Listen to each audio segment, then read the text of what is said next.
여러분 혹시 메타버스라는 말을 혹시 들어보셨습니까? 최근에 그 인터넷이나 아니면은 그 뉴스 기사에서 관심이 좀 들어보면은 자주 보시는 분들은 종종 들었을 법한 말입니다. 이 메타버스라는 말이 뭐냐면은 현실 세계와 같은 사회, 경제, 문화 활동이 이루어지는 3차원의 가상세계를 일컫는 말입니다.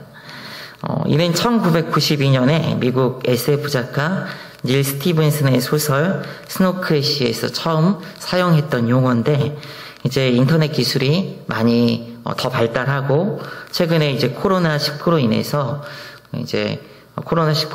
비대면 환경이 이제 가속화되면서 이 메타버스에 대한 그런 관심들이 더 많은 시대가 되었습니다. 여러분들이 잘 아는 이제 좀 젊은 학생들이 있으면 아실 것이고 모르시는 분도 있을 텐데, BTS라고 들어보셨죠? BTS, 방탄소년단. 미국의 이제 한류를 막 주도하고 있는 그런 선두 그룹이죠. 그런데 이 BTS가 굉장히 유명한 곡이 하나가 있어요. 많이 있지만은 그 중에서 특히 유명한 곡이 하나가 있어요. 뭐냐면은 몇 해 전에 이제 발표한 다이너마이트라는 곡입니다. 다이너마이트. 근데 이 곡을 이전에는 이제 가수들이 곡을 발표할 때 앨범으로, 우리 때에는 앨범으로 내가지고 카세트 테이프로 나오고 또 CD로 나오고, 좀 그 시대가 좀 지나니까 이제 인터넷상으로 음원으로 발표를 하고, 또 좀 더 시대가 지나니까 유튜브를 통해서 발표를 했거든요.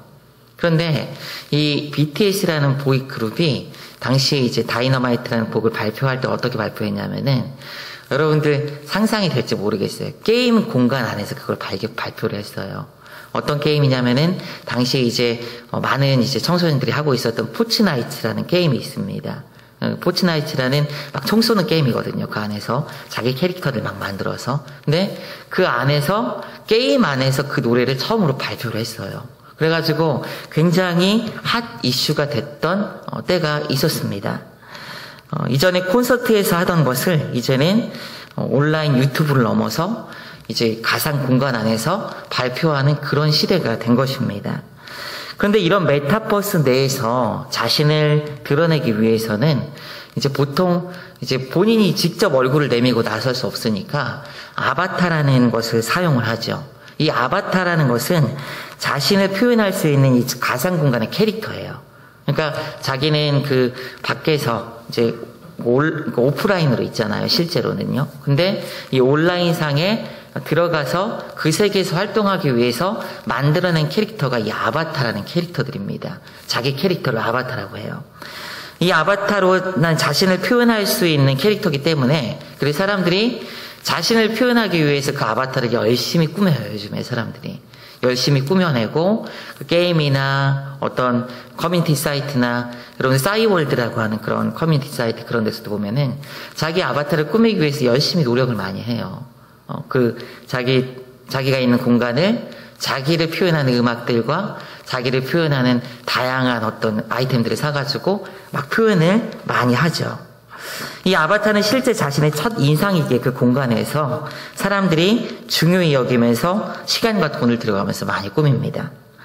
우리 어른 세대들은, 저 이상 되는 세대들은 이해가 안 갈 수도 있어요. 그런데 이제 이해할 세대들 있죠. 저 밑으로 있는 세대들은 이것이 익숙한 세대고 그것을 좋아를 합니다. 이 메타버스라는 그 공간 안에서 이 아바타가 중요한 자신을 드러내는 수단이듯이 우리의 인생을 통해서 우리는 하나님을 드러내는 아바타가 되어야 됩니다. 하나님이 우리를 통해서 그 영광과 그 뜻을 드러내는 인생이 되어야 합니다. 사람들이 우리의 삶을 보고 하나님의 살아계심을 느끼고 하나님의 뜻을 알고 하나님의 일이 이루어지는 인생이 되는 삶이 복된 삶인 줄 믿으시기 바랍니다. 사랑하는 성도 여러분, 그래서 여러분들의 삶을 통해서 하나님의 아바타로서 예수의 이름만을 드러내는 인생이 되시기를 주님의 이름으로 축원드립니다. 오늘 말씀에서 우리는 예수님이 하나님 되심을 드러내는 두 인물을 발견할 수가 있습니다. 어떻게 이들이 예수님의 메시아 되심을 증거하고 있는지 함께 나눠보면서 우리의 삶을 함께 돌아보는 귀한 시간이 되기를 원합니다. 오늘 말씀은 예수님께서 이제 유다, 예루살렘에서 점점 인지도를 얻으면서 벌어지는 사건을 다루고 있어요. 주님은 세례 요한의 세례를 받으신 것을 시작으로 병자를 고치고 귀신을 쫓아내시면서 사람들 사이에 주목을 받으셨습니다. 나병은 당시 고칠 수 없는 하나님께 저주받은 병으로 알려져 있는데 이 나병 환자를 깨끗하게 고치시기도 하고 중풍병자도 예수님께서는 단번에 일어나시게도 하십니다. 이런 놀라운 이적만 있는 것은 아닙니다. 예수님의 가르침 또한 놀랍습니다. 안식일에 범하는 것을 사람들은 생각도 하지 못하던 때에 안식일에 대한 새로운 가르침으로 참된 안식이 무엇인지 보여주셨습니다. 당시 이 바리새인들은 선생으로서 사람들의 존경을 받던 사람들인데 이들이 이 예수님께서 찾아와 예수님께서 이 안식일에 제자들과 너무 자유분방하게 행동하시고 병자를 고치시고 밀 이삭을 뜯어먹는 그런 장면을 보고 찾아와서 막 따지듯이 논쟁을 하기도 하죠.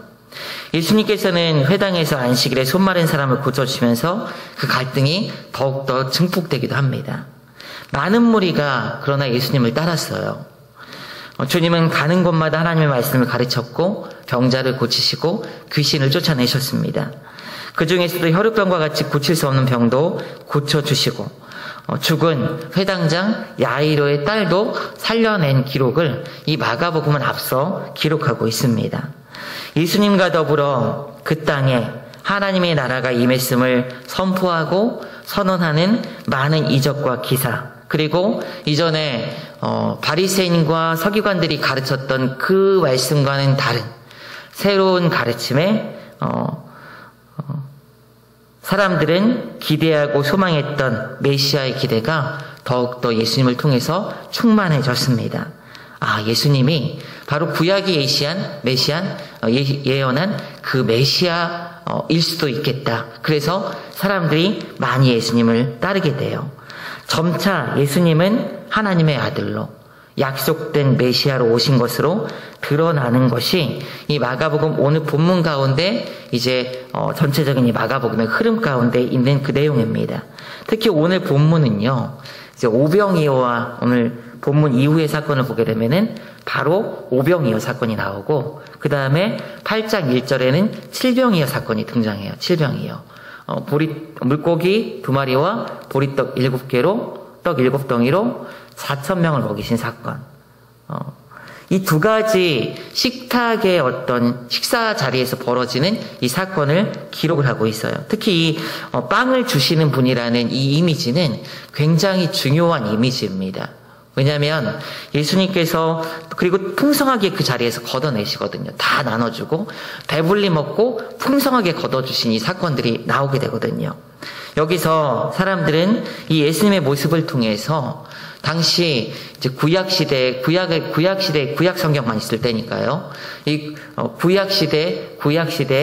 구약의 어떤 기록들만 있을 때니까 이 구약 시대의 모세를 떠올렸을 거예요. 만나를 통해서 이스라엘 백성을 먹인 그 일을 주도했던 사람 모세를 떠올렸습니다. 그러면서 모세를 통해서 하나님의 백성들을 구원하신 그 일들을 준비하고 그 일을 이루신 것을 사람들은 인식하고 이 식탁의 교제 자리를 통해서 이 풍성한 식탁의 교제를 통해서 그것들을 바라볼 수 있는 그 사건들이 이 오병이어와 칠병이어 사건이라는 거예요. 점차 예수님께서 하나님의 아들이시고 메시아라는 그런 이미지가 점점 강해지고 있을 때예요. 이때 헤롯은 굉장히 두려움을 크게 느끼게 돼요. 예수님의 이름이 더 알려지게 된 계기가 있었는데, 왜냐하면 예수님의 이름이 알려지면서 헤롯이 큰 두려움을 느끼게 되는데, 그 계기된 사건이 무엇이냐면은 우선은 제자들을 예수님께서 파송하세요. 오늘 본문 전에 보면은 제자들을 둘씩 짝지어서 파송하세요. 그리고 제자들이 돌아와서 이제 한 일들을 어디 기록하고 있냐면은 오늘 본문 이후 6장 30절부터 기록을 합니다. 그러니까 어떻게 보면 오늘 본문은 6장 13절 거기부터 30절 사이에 끼어있는 본문이라고 볼 수가 있어요. 왜냐면은 그 본문이 오늘 본문을 빼면은 나머지 그 본문이 너무 자연스럽게 이어지거든요. 근데 오늘 본문은 이 두 사건 사이에서 어떤 일을 기록하고 있냐면, 먼저 이어서 연결해서 있는 말이 있는데, 14절에 보게 되면, 6장 14절에 보게 되면 이렇게 기록해요. 이에 예수의 이름이 드러난지라 라고 14절을 오늘 본문을 처음 시작합니다. 헤로드 왕이 듣고 이르되 이는 세례 요한이 죽은 자 가운데 살아났도다. 그러므로 이런 능력이 그 속에서 일어나니라 하고 라고 14절에 기록하고 있어요. 오늘 말씀은 예수님께서 제자들을 파송하고 돌아와서 그 일을 기록하는 그 가운데 끼어 있는데, 제자들이 파송하고 둘씩 파송받은 제자들이 예수님께서 가르치신 방법으로 전도하고 또 일을 해요. 그 능력으로. 그리고 돌아와서 자기들이 행한 것과 같은 것을 예수님께 보고하죠. 예수님의 제자들을 통해서 예수님의 사역의 영역이 확 확장이 돼버려요. 그리고 예수님의 이름도 더 많이 알려지게 돼요. 갑작스럽게. 이 제자들을 파송하는 이 사건을 통해서. 이런 상황에서 당시 정치적으로 유대 지역을 다스리고 있었던 이 헤롯은 굉장히 큰 위협을 느끼게 됩니다. 사랑하는 성도 여러분, 우리가 하나님을 일을 해갈 때 하나님은 주님의 권능을 나타내시고 주님의 이름을 드러내시는 줄 믿으시기 바랍니다. 전도하고 선교하는 교회, 결국 성장하고 발전하는 교회는 전도하고 성장하는 교회예요. 선교하는 교회예요. 하나님의 이름이 선포되고 하나님의 영광과 능력이 그 일들을 통해서 드러나기 때문이에요. 그래서 제가 사역했던 그 이전 교회도 그렇고 또 우리 교회도 마찬가지예요. 선교에 굉장히 많은 재정적인 부분을 투자하고 또 할애해서 우리가 함께 감당하고 있습니다. 그러나 최근 코로나 때문인지 몰라도 교회가 참 어려워지고 있는 것은 분명합니다. 그래서 교회가 이 시대에는 이런 전하는 사명을 잘 감당하는지 사실 좀 의문이 들 때가 있어요. 저는요. 좀 안타까울 때도 많이 있고요. 저도 이제 교회에서 전도 사역원 이제 업무를 이제 담당했었는데, 그런데 이제 코로나라는 세계적인 이 재앙으로 전도하는 것이 무슨 죽음의 질병을 퍼뜨리는 것처럼 사람들이 인식하고 있는 그런 때인 것 같아요. 그래서 참 전도하는 것도 어렵고, 나가보면 전도하는 사람도 찾아볼 수가 없는 시대가 이 시대입니다.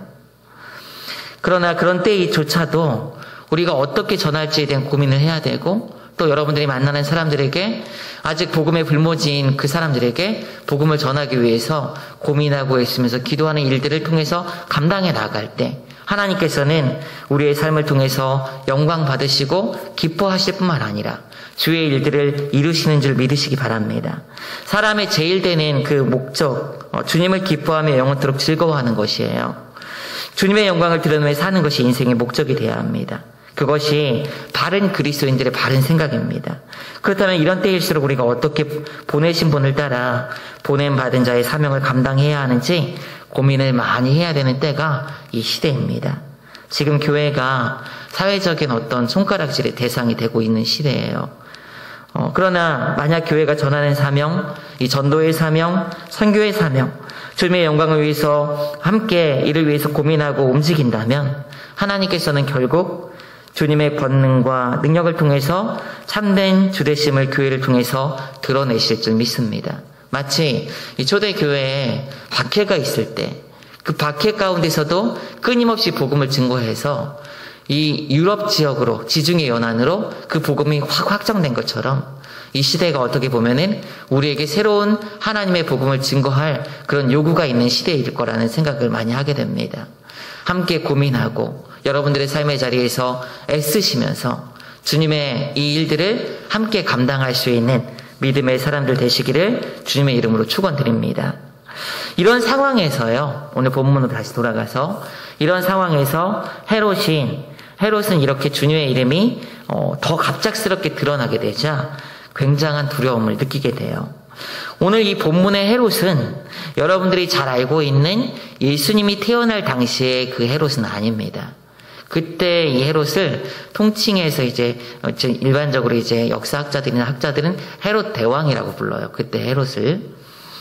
그런데 그 헤롯은 이미 죽었어요. 이 시대. 예수님께서 이제 사역을 하시는 그 시대. 오랜 시간이 지났으니까. 그리고 유다 지역을 어떻게 다스리게 되냐면은, 북쪽 지역은 이 남쪽 유다 지역은 이 유다가 이렇게 길거든요. 유대가. 근데 이 남쪽 유럽 유다 지역은 아킬레우스라는 사람에게 로마에서 다스리라고 주게 됩니다. 그리고 이 남은 유다 지역을 반으로 딱 쪼개서 한쪽은 헤롯, 오늘 본문의 이 헤롯 안티파스예요. 역사적으로 그 이름, 원래 이름은 헤롯 안티파스라는 사람에게 주고, 그리고 다른 지역은 헤롯 빌립이라는 사람에게 주게 돼요. 그래서 다스리게 해요. 그래서 오늘 말씀에서 등장한 이 헤롯은 이 중에 이제 유다의 4분의 1만 다스리는 그 왕이에요. 그래서 이 사람을 분봉왕이라고 칭하고 있어요. 분봉왕. 테크라 아르케스라고 해요. 이 헬라어로는 테크라 아르케스라고 하는데 4분의 1을 다스리는 왕이라는 뜻을 가지고 있는 말입니다. 로마는 헤롯 대왕이 죽은 이후에 이 유다의 왕을 세워주지 않았어요. 오히려 이제 로마에서 세운 그 분봉 왕들을 통해서 다스렸던 거예요. 그러니까 이 헤롯 왕은 한 번도 왕이 돼본 적이 없는 사람입니다. 단지 4분의 1을 위임받아서 다스리는 사람이었어요, 그냥. 그리고 이 헤롯 가문은 헤롯이 유다의 왕이라고 하니까 어떤 사람은 유대인이겠구나 생각해요. 그런데 헤롯은 유대인이 아닙니다. 헤롯 가문의 사람들은 전부 다 이방인들이에요. 에돔 사람들이에요, 에돔 사람들. 이는 헤롯을 유대인들이 싫어한 주요한 원인이었어요. 가장 중요한 원인이었어요. 그래서 헤롯이 여러분 무슨 일을 하게 되냐면 유대인들의 환심을 사기 위해서 여러분들 잘 아는 헤롯 성전을 짓게 돼. 헤롯 성전. 당시 이제 솔로몬 성전이 무너지고 스룹바벨 성전도 무너지고 좀 안 좋죠. 그래서 유대인들의 환심을 사기 위해서 솔로몬 성전과 같이 웅장하게 헤롯 성전을 멋지게 지어내서 사람들의 환심을 사게 되죠. 그러면서 정치적으로 막 활발하게 자신의 왕권을 위해서 움직였던 사람이 이 헤롯이에요. 그리고 그 아들들인 이 헤롯의 자녀들도 유대인들이 아니니까 이런 위험 가운데 왕권에 대한 어떤 그런 두려움이 항상 있었던 그런 사람들이었습니다. 이런 정치적 인물이 오늘 예수님의 이름이 갑자기 유대 지역에 막 이렇게 높아지고 알려지고 구약의 메시아에 대한 예언까지 아마 알고 있었을 거예요. 근데 이런 일들이 벌어지니까 두려움을 느끼게 돼요. 왕권에 대한 두려움도 있었지만 사실 그 두려움의 가장 큰 원인은 무엇이냐면은 그가 예수님의 이적을 통해서 한 사람을 떠올렸기 때문입니다. 바로 세례 요한이에요. 6장 14절 말씀을 읽었는데 예수의 이름이 드러난지라 그 뒤에 보면은 헤롯 왕이 듣고 이르되 이는 세례 요한이 죽은 자 가운데서 살아났도다 라고 기록하고 있어요. 그가 떠올린 사람 이 세례 요한이 죽었다가 살아난 것처럼 보였어요. 예수님께서 행하신 이적을 보고. 그는 이전에 실책으로 세례 요한을 죽였습니다. 세례 요한을 비교적 최근에 죽이게 돼요. 그가 세례 요한을 죽인 이유는 세례 요한을 미워했기 때문이 아니에요. 오늘 본문에서 잘 기록하고 있는데 도리어 그는 6장 20절에 보게 되면 이렇게 기록하죠. 헤롯이 요한을 의롭고 거룩한 사람으로 알고 두려워하여 보호하며 또 그의 말을 들을 때 크게 번민을 하면서도 달갑게 들음이러라. 헤롯에 대해서 이 헤롯 안티파스가 이 세례 요한을 대하는 자세였어요.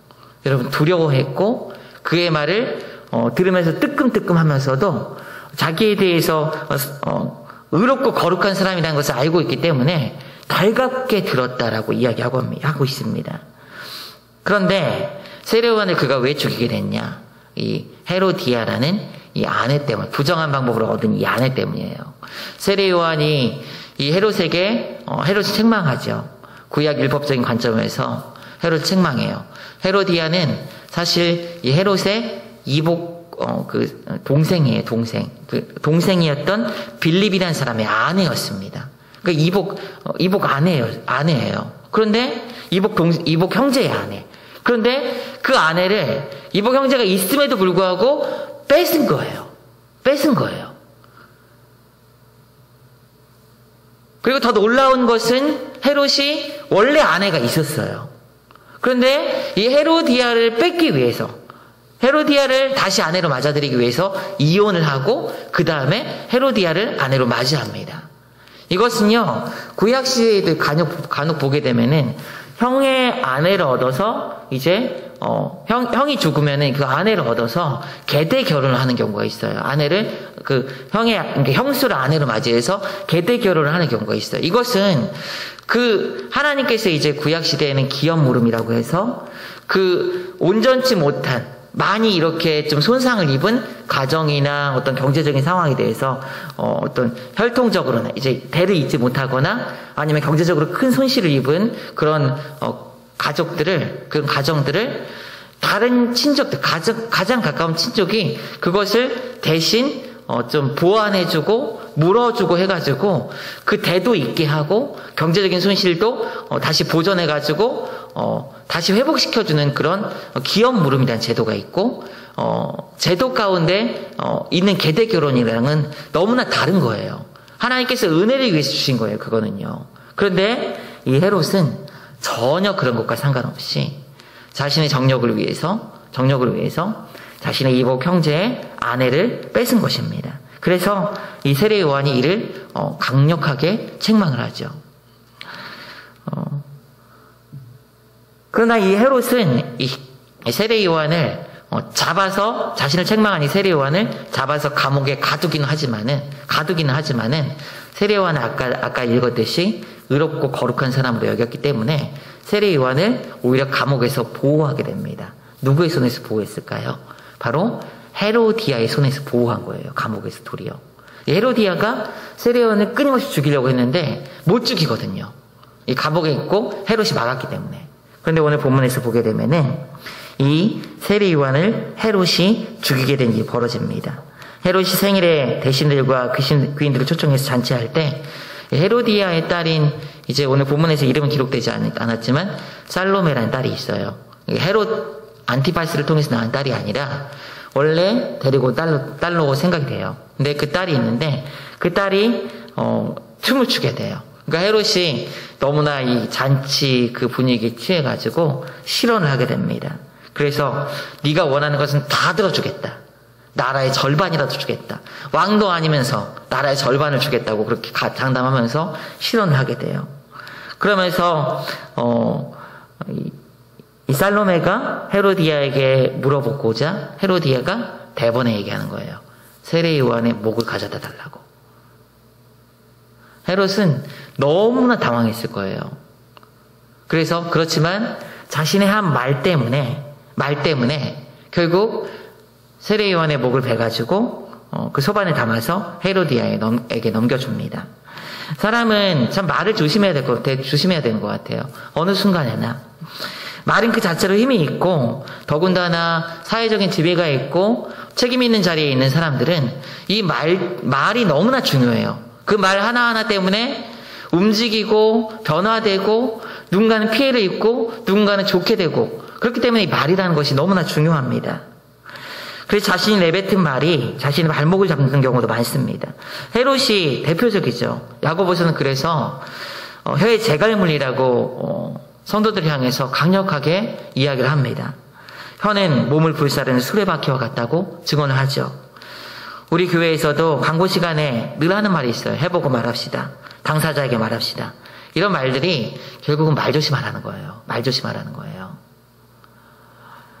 헤롯은 결국 자신의 왕권을 위해서 왕적 권위를 지키기 위해서 왕도 아니면서 이 왕적 권위를 지키기 위해서 잘못된 줄 알면서도 세례 요한을 죽이는 것이 두려운 일인 줄 알면서도 죽이게 돼요. 심한 양심의 가책이 있음에도 불구하고 결국 헤로디아의 게임에 의해서 세례 요한을 죽이게 됩니다. 이 헤롯은 자신의 정치적인 목적에 의해서 그런 결정을 돌이킬 수 없는 결정을 하는데 그런 헤롯의 입을 통해서 오늘 본문은 그의 두려움을 표현합니다. 죽은 세례 요한을 소환하면서 두려웠던 헤롯을 통해서 예수님의 이름이 드러나면서 이적과 기사들이 바로 이 헤롯의 두려움을 통해서 나타난 거예요. 두려워한 헤롯을 통해서 예수님이 구약에 예언한 그 메시아로서 참된 기적과 이적을 행하고 있다는 것을 이 복음서 전체적으로 증언하는 사건이 오늘 사건인 거예요. 본문을 묵상하면서 생각을 하게 돼요. 헤롯은 부정적인 방법으로 세례 요한을 죽이고 예수님의 이름이 드러나고 예수님의 활동하는 그 일들이 드러나게 되니까 죽은 세례 요한이 살아났다라는 두려움에 떨면서 이 예수님의 행하신 이적들 하나하나가 하나님의 하신 일이라는 것을 본문 말씀을 통해서 지금 이야기되어지고 있는 거예요. 본문을 묵상하면서 하나님의 이름이 선포되고 살아계심이 증거되는 일, 그 영광이 드러나는 것은 언제인가 한번 생각해 봅니다. 우리는 복음이 증거되고 예배하고 기도하고 또 하나님의 이름이 증거되는 그것만 떠올릴 때가 많아요. 그러면서 거룩하고 아름다운 것들을 통해서 하나님의 영광이 드러나고 선포된다고 한정하기도 합니다. 또 믿음의 사람들을 통해서 드러난다고만 생각을 해요. 그러나 여러분, 우리가 믿는 살아계신 하나님은 제약이 없으신 분인 줄 여러분 믿으시기 바랍니다. 하나님의 일을 해가실 때 하나님의 영광을 선포하고 그 일을 진행시키시는데 거룩하고 좋은 것, 거룩한 사람, 그 환경과 결과를 통해서만 일하시는 분이 아니라는 거예요. 하나님은 심지어 악한 것까지 사용하세요. 악한 것까지. 악인들까지 하나님의 일을 위한 도구로 사용하십니다.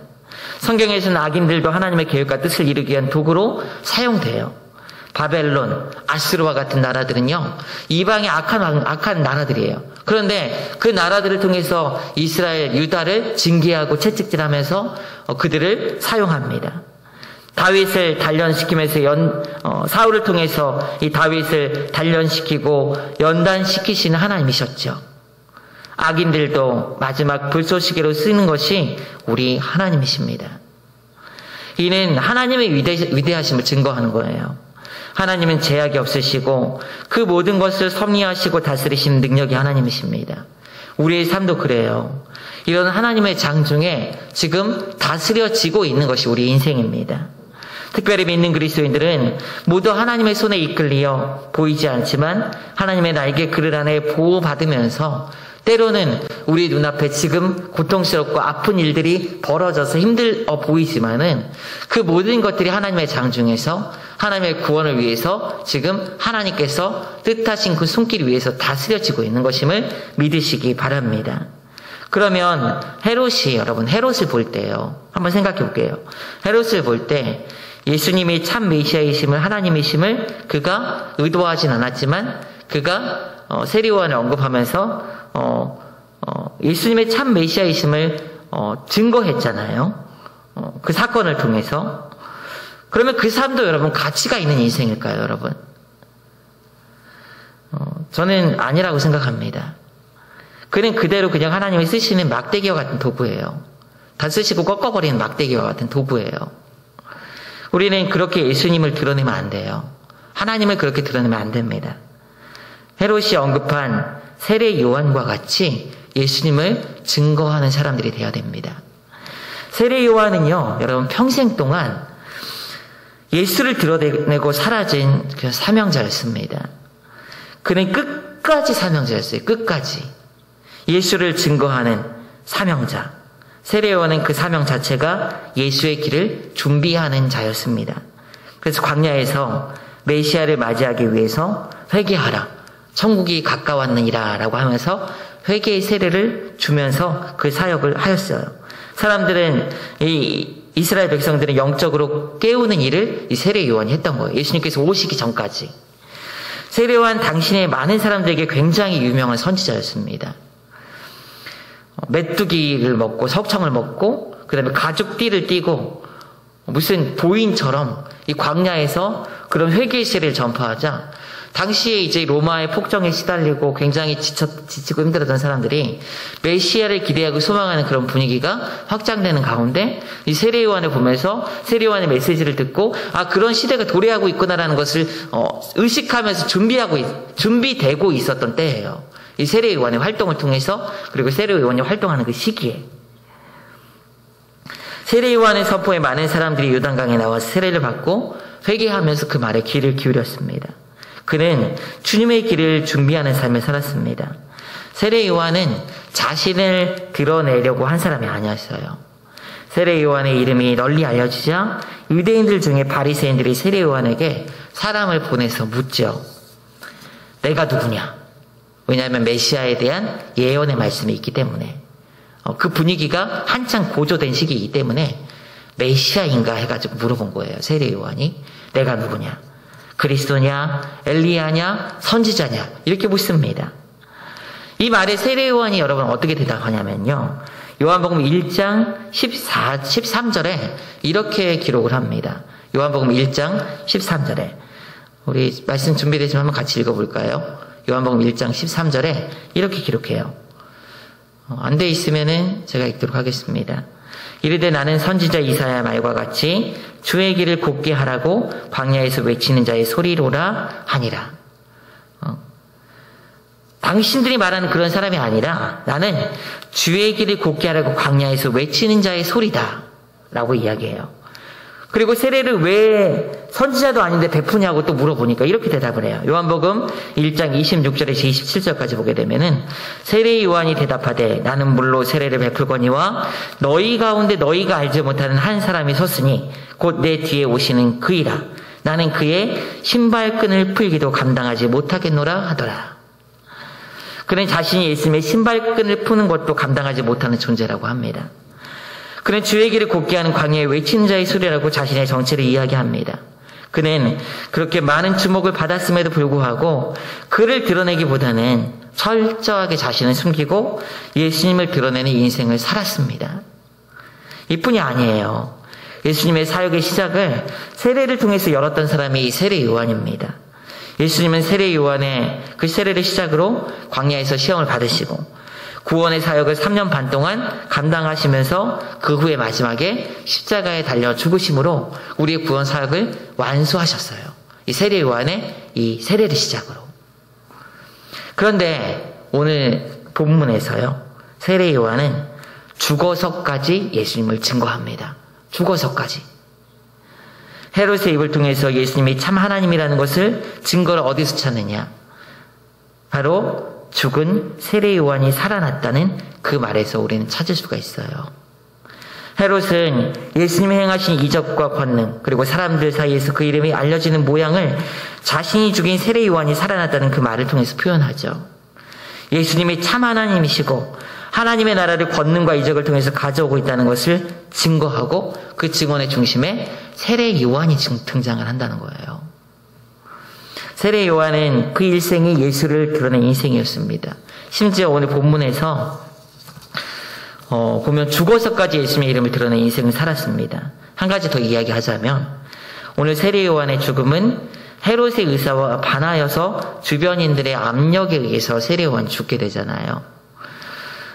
이런 흐름 자체가 이제 여러분 복음서에서 예수님께서 누구의 재판을 받고 죽게 되죠? 빌라도의 판결을 받고 죽게 되잖아요. 근데 빌라도도 마찬가지예요. 빌라도도 예수님을 주도적으로 죽이려고 해서 죽인 게 아니에요. 유대인들이 예수님을 죽게 내어주라고 자꾸 얘기하니까 압력에 못 이겨가지고 예수님을 내어주게 됩니다. 그 모양까지 여러분 똑같아요. 그 모양까지. 세례 요한은 그 삶 전체가 예수의 길을 준비하고 예수를 드러내고 죽어서까지 예수님의 하나님 되심을 증거하고 그 죽음 자체가 예수님의 마지막을 연상케 하는 삶을 살았던 사람입니다. 우리의 인생의 의미는 다른 것에 있는 것이 아닙니다. 동물은 죽어서 가족을 남기고 사람은 죽어서 이름을 남긴다는 속담이 있는데 그래서 사람들이 건물에 이름을 새기면서 기부하고 이름을 드러내려고 해요. 그런데 자신의 이름을 드러내고 남기는 것은 주님 앞에 섰을 때 아무 의미가 없습니다. 우리는 오직 주님을 드러내는 인생을 살아야 합니다. 간혹 우리 목사님께서 우리 교회 와서 참 많이 본 것 같은데 짐 엘리엇 선교사님 그 동영상을 틀어주실 때가 많이 있어요. 선교사님의 죽음을 통해서 그 민족이 그 부족이 복음화되는 영상에 참으로 감동이 있습니다. 그러나 죽음은 죽음 자체를 슬프기 때문에 비극이에요. 그럼에도 불구하고 그 죽음이 예수를 드러내는 죽음이라면 그 죽음은 영광스러운 죽음입니다. 결국 모든 사람은 다 죽습니다. 따라서 우리는 죽음이 슬프다 아니다를 떠나서 우리의 삶의 자치, 죽음 후에도 예수를 드러낼 수 있는 삶을 사는 것이 무엇보다도 중요합니다. 한번 여러분 생각해 보세요. 그런데 말씀을 준비하면서 그런 생각해요. 세례 요한이 참 영광스러운 삶을 살았잖아요. 예수를 드러내고 증언하고 마지막까지 죽어서까지 예수를 드러내는 인생을 살았습니다. 근데 여러분 만약에 자녀들이 나 세례 요한처럼 살래요. 이렇게 하면 여러분 박수 쳐줄 수 있을까요, 여러분? 세례 요한처럼 살래요. 광야에 나가서 석청 먹고 메뚜기 잡는 헐벗으면 살고 그리고 무슨 도인처럼 막 그렇게 외치고 다니면서 그리고 30살 조금 넘어서 죽었어요. 세례 요한도요. 비참하게 그냥 사회적으로 봤을 때 비참하게 죽은 거죠. 근데 여러분들 자녀들이 여러분들 사랑하는 사람이 세례 요한처럼 살래요. 그러면 여러분 박수 쳐주면서 축복기도 해주고 그럴 수 있으실 것 같아요. 참 주님의 이름을 드러낸다는 것이 도전이 되고 어려운 일인 것 같고 그럼에도 불구하고 복된 일이라는 것을 우리는 부정할 수가 없습니다. 근데 바라기는 여러분과 제가 주님께서 우리의 삶에 너 내 이름만 드러내고 그렇게 살다가 와라. 이렇게 사회적으로 봤을 때 비참하게 사는 그런 삶이라고 주님께서 그런 삶을 요청하실 때 믿음으로 결단하고 따라가고 드릴 수 있는 인생이 되실 수 있는 결단이 있는 인생이 되시기를 주님의 이름으로 축원드립니다. 우리의 인생 전체가 우리는 예수를 드러내는 인생이 되어야 합니다. 여러분들 잘 아는 주기철 목사님 같은 분들 있잖아요. 그리고 또 우리 교단에서는 박윤선 목사님 같은 이런 분들이 있어요. 믿음의 거인들이죠. 그리고 참 그 순교자의 어떤 발자취 그리고 믿음의 어떤 삶의 발자취를 남기신 분들이에요. 근데 우리는 이런 주기철 목사님 같은 분들 보면서 야 대단하시다 막 그러면서 그런 생각을 해요. 근데 제가 어떤 영상에서 보니까요, 이 주기철 목사님의 일생을 다룬 어떤 영상에서 보니까 글에서 보니까 주기철 목사님이 이제 그 못 위를 걸어가시고 그 일 때문에 이제 나중에 막 몸에 심한 어떤 그런 상처들과 고통이 있으셔가지고 결국 순교하시게 되는데 주기철 목사님이 이제 감옥에 잡혀 들어갔을 때 이 주기철 목사님보다 더 대단한 사람이 있었어요. 누구냐면 주기철 목사님 아내입니다. 보통 자기 남편이 잡혀 들어갔어요. 그러면은 어떡하냐고 그러면서 기도하겠다고 그러면서 막 그러잖아요. 근데 이 아내가 어떤 분이냐면은 당신 거기서 순교하고 나와라. 죽음 아니면 나올 수가 없다 당신은. 그러면서 거기서 그렇게 얘기했던 사람이 주기철 목사님 아내입니다. 저는 주기철 목사님 같은 분들이 우리 신앙의 어떤 표본으로 이야기되고 믿음의 결단의 표본으로 이야기된다고 하지만 사실 사람은 다 연약한 거예요. 아무리 확고한 결심이 있다 해도 고통이 눈앞에 닥쳐오고 어려움이 닥쳐오게 되면은 약해지는 것이 사람입니다. 근데 저는 주기철 목사님 같은 분들도 그렇게 이름을 우리가 신앙의 거인으로 이름을 이제 이야기하는 그렇게 된 그 사건들을 그 일들을 할 수 있었던 이유는 하나님께서 주변의 많은 도움을 통해서 그 길을 걸어가게 하신 것이라고 생각해요. 우리는 끊임없이 우리를 드러내고자 하는 욕망들이 많은 사람들이에요. 자기가 좀 알아졌으면 좋겠고 좀 이름이 높아졌으면 좋겠고 이런 욕망들이 우리에게 내재되어 있는 사람들이 우리 인간들입니다. 근데 이런 것들 다 누르고 하나님만을 드러내는 인생을 살기 위해서 하나님께서 우리에게 결단하게 하시고 그 일들을 이뤄 가시면서 이끌어 주시는 줄 믿으시기 바랍니다. 우리가 마음 가운데 하나님을 사랑하는 그 마음으로 감당하게 될 때 주님께서는 우리가 할 수 없는 그 일들도 감당하게 하시고 이루시는 분이세요. 여러분들의 인생을 통해서 이런 연약함이 있지만 하나님께서 예수를 드러내는 좋은 신앙인으로 우리를 세워주는 은혜가 있기를 주님의 이름으로 축원드립니다. 그리스도인들은 그냥 착하게 살고 좋은 이미지만 가지고 있고 도덕적이면 되는 것이 다가 아닙니다. 결국 그 입을 통해서 그 삶을 통해서 그 인생을 통해서 예수를 드러내고 있느냐, 예수의 흔적들과 향기들을 드러내고 있느냐, 죽은 후에도 예수님을 잘 믿으셨던 분이다라는 그런 얘기를 듣느냐, 그것이 가장 중요한 삶의 방향인 것입니다. 울지마 톤즈라는 영화의 주인공 이태석 신부님 여러분 잘 아시죠? 아프리카 수단에서 그의 삶을 다할 때까지 그는 사랑하면서 살았던 삶을 사랑하면서 삶을 살았습니다. 그가 중학교 3학년 때 이 묵상이라는 시를 썼어요. 그 곡을 작곡하고 시를 작사를 했어요. 곡이 이렇습니다. 십자가 앞에 꿇어 주님께 물었네. 추위와 굶주림에 시달리는 이들, 총뿌리 앞에 피를 흘리며 죽어가는 이들을 왜 당신은 보고만 있느냐고 눈물을 흘리면서 주님께 물었네. 세상엔 죄인들과 닫힌 감옥이 있어야만 하고 인간은 고통 속에서 번민해야만 하느냐고. 조용한 침묵 속에서 주님은 말씀하셨지. 사랑, 사랑, 사랑. 오직 서로 사랑하라고. 난 영원히 기도하리라. 세계 평화를 위해 난 사랑하리라. 내 모든 것 바쳐. 중학교 3학년이 이 시를 썼대요, 여러분. 저 진짜 감동적인 것 같아요. 그리고 이런 믿음의 결단들과 어떤 생각들이 있었기 때문에 이 수단이라는 곳에서 이런 삶을 그림같이 살았던 분이 이태석 신부님이십니다. 그의 세례명이 요한이라고 하더라고요. 신부님이시니까. 그래서 사람들이 그를 존이라고 부르면서 따라다녔다고 해요. 존이라고. 그의 세례명인 세례 요한처럼 그는 주님의 사랑으로 그곳에서 자신의 이름이 아닌 예수의 흔적만을 남긴 인생을 살다가 주님 곁에 가셨죠. 그가 받은 사명을 그에게 주신 재능과 은사로 선교사로 의사로 선생으로 그곳에서 그 인생을 다 불태워서 번제처럼 드려서 하나님 앞에 올려드린 인생이 그의 인생인 것 같아요. 여러분들 저와 여러분들의 삶을 한번 잘 돌아봤으면 좋겠습니다. 지금 여러분들이 살아 숨쉬는 순간에 예수를 드러내고 있는지, 예수의 뜻에 순종하며 그 향기와 흔적을 남기고 있는 삶을 살아가고 있는지, 혹시 오늘 내가 죽는다 해도 여러분들을 아는 사람들은 여러분들을 통해서 예수를 기억할까 한번 잘 생각해 보시길 바라요. 사랑하는 성도 여러분, 세례 요한같이 살아서도 죽어서도 예수님을 드러내는 인생이 되시기를 주님의 이름으로 축원드립니다. 여러분들을 생각할 때 사람들이 예수님을 생각하고 하나님을 생각하고 교회를 생각하는 사람들이 되시기를 원합니다. 여러분이 세상을 떠날 때 사람들이 여러분들의 빈소에서 예수님을 떠올릴 수 있는 인생이 되시기를 주님의 이름으로 축원드립니다. 그것이 복된 삶임을 믿고 믿음으로 하나님만 드러내는 귀한 인생 되시기를 부단히 애쓸 수 있는 그런 삶이 되시기를 주님의 이름으로 축원드립니다. 우리 다 같이 주신 말씀 생각하면서 하나님 앞에 함께 기도하기를 원합니다.